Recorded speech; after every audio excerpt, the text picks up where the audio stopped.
Hello everybody, this is a 36 watt amplifier board from a Bose SoundDock Series 1, Series 2. Series 1 and Series 2 have the same connector on it.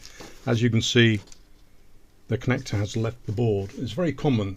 Sometimes you open the dock and this is waggling around on the end of the cable, or when you go to plug it in, you be as careful as you can be, and it just pops off.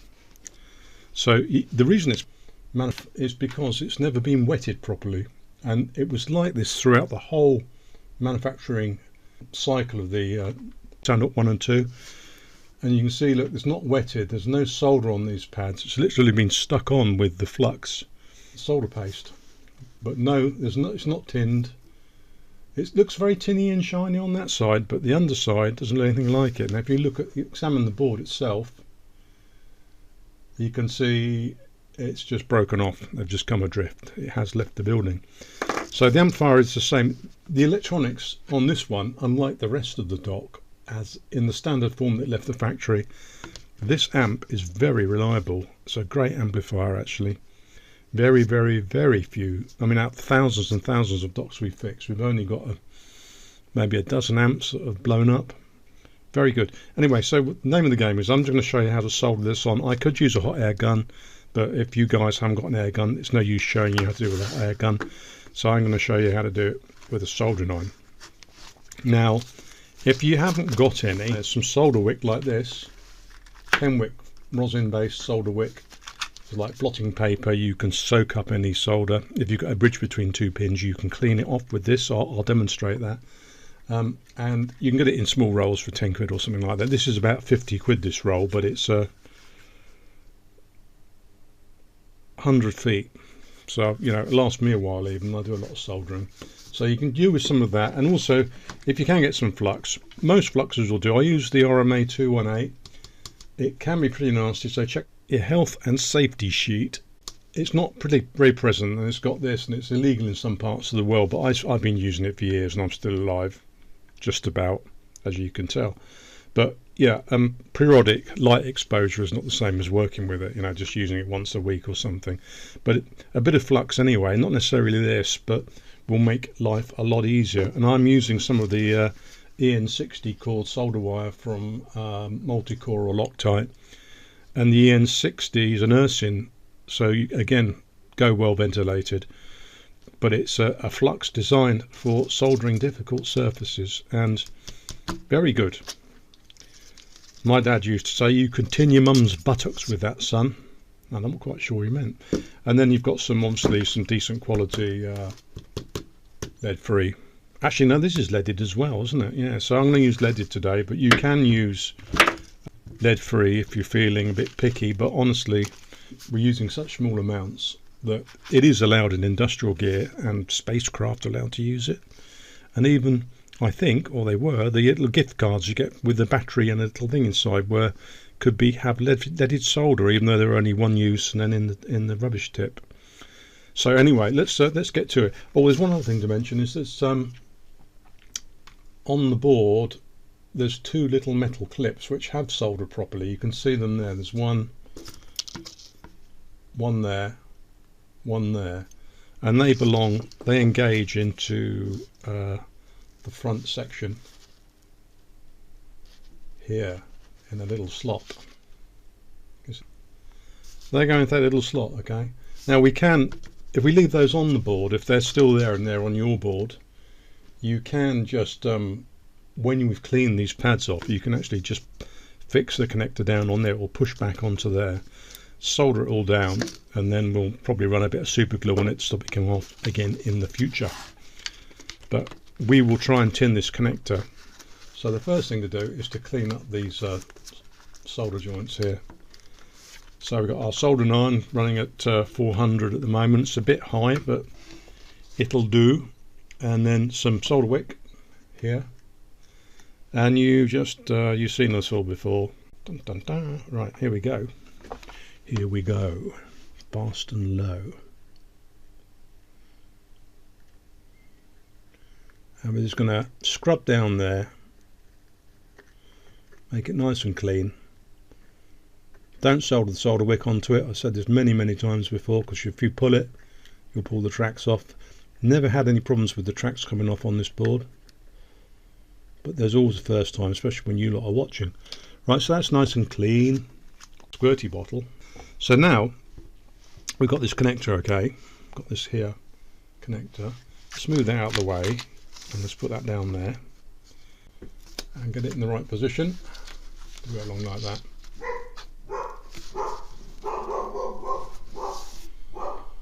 Okay, and just give it a good tinning with the blowing the smoke away, blowing the smoke away so you don't inhale it. And you can see it's gone into a solder bar at the end there. See? Let's just pick it up. See? That's the difference between having flux and no flux.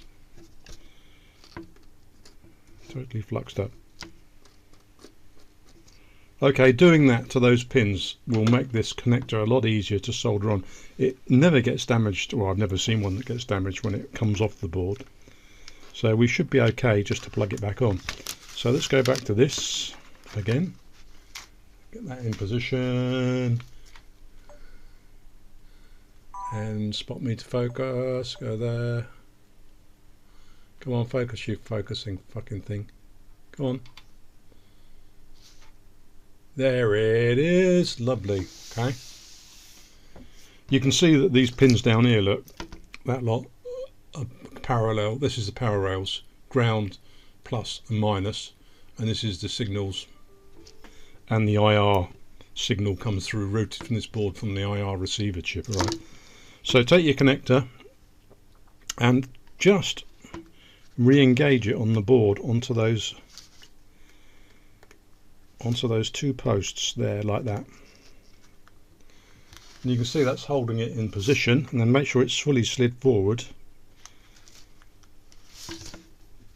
And now we're going to use some finer 0.4mm leaded. You can use anything you like. You'll find it easier. You can do any diameter solder you want, but a thinner solder will make it a bit easier for you, I should think. There it is. And then we're just going to quickly solder these. We got some flux on there.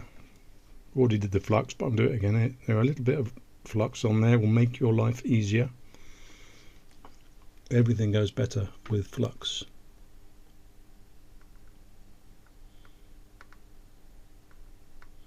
Solder on the iron, and when it reaches the contact, the iron, the blob of solder on the iron will wick by surface tension onto the pin. Now I can't really see what I'm doing. I can't, with my eyeballs I can't get close enough to do this.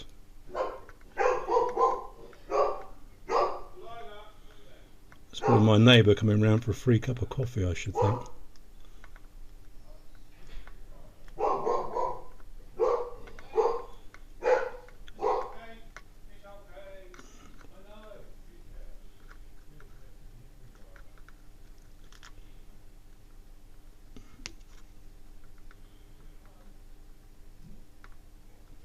There you go, so we've got one bridge. Now if I just put a bit, if you haven't got any wick, you can just put some solder on there, clean your soldering iron, and if you've got a sort of a manky rotten tip, then the solder won't flow from the joint to cover the surface. It wants to cover the surface of the iron. So if the iron is well fluxed and clean, we could dip it in our cleaning thing again.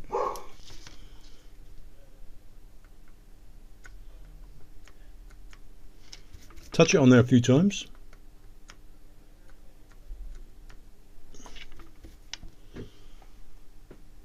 And eventually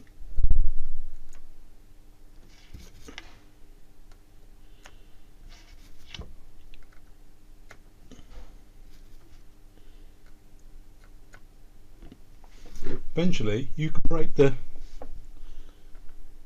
just take a little bit off each time, rub the tip. If you've got no wick, then you can do it this way. Obviously best not. I'm doing it at an angle so you can see it, and probably I didn't choose the best angle for this. I'm looking over the top of the connector body.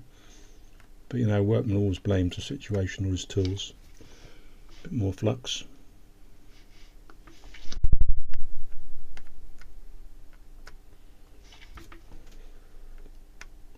There you go. So, and you can see there's a bridge down this end as well. Can you see that one there? If I turn that round into the light slightly, you might be able to see it a bit clearer. Can you see that one there? Can you see that? And I'm just going to demonstrate using that, removing that with a bit of the old solder wick if I can find some. Right, so if you wanted to remove this with the solder wick, you would just lay the wick on the top of the joint.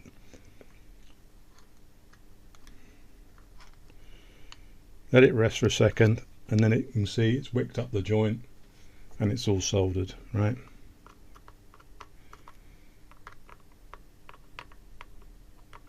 Now we're going to inspect these in a moment, but the easiest way to see whether something is soldered is just to your tweezers or something down and just see whether the pins move by dragging them in one direction, and you can see there's an unsoldered one. See that move? You see that moving?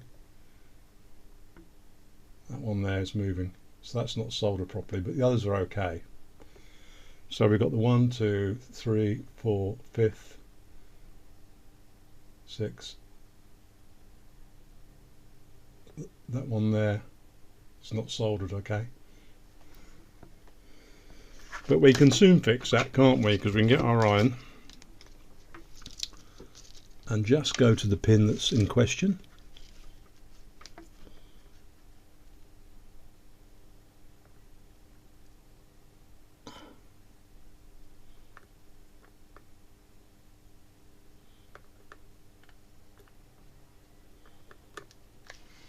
I'll bridge the pins again. There we are.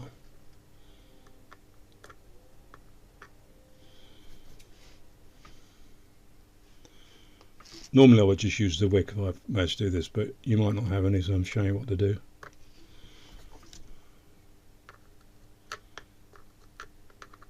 He says, there you go. So flux and a clean tip and multiple applications, and you can get rid of the problem. So if we zoom out slightly here, isopropyl alcohol, small brush, give it a quick thrap, remove any flux, wipe it over with a dry, clean, lint-free tissue.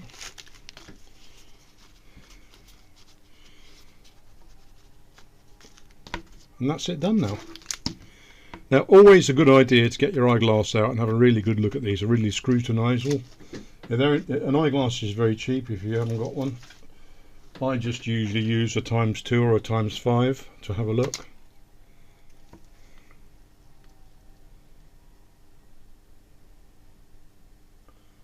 Right, so that's back on there now. That's not going to come off. You don't need to super glue it really. Once that's soldered properly, it'll stay put.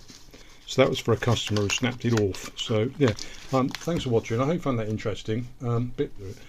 If you liked the video, then want to see more, can you subscribe and like, because it helps. There's a little button down in the corner there which you can whack that button for me, and it would help me an awful lot to bring you more videos every day. I'm planning to do 1 video a day at the moment, so see how that one goes. Fireboard, Sound Dock 2 is the same. Yeah, fixture Sound Dock 1. Power amplifier board, Sound Dock 2 is the same. When the connector snaps off, how to solder it back on with a soldering iron.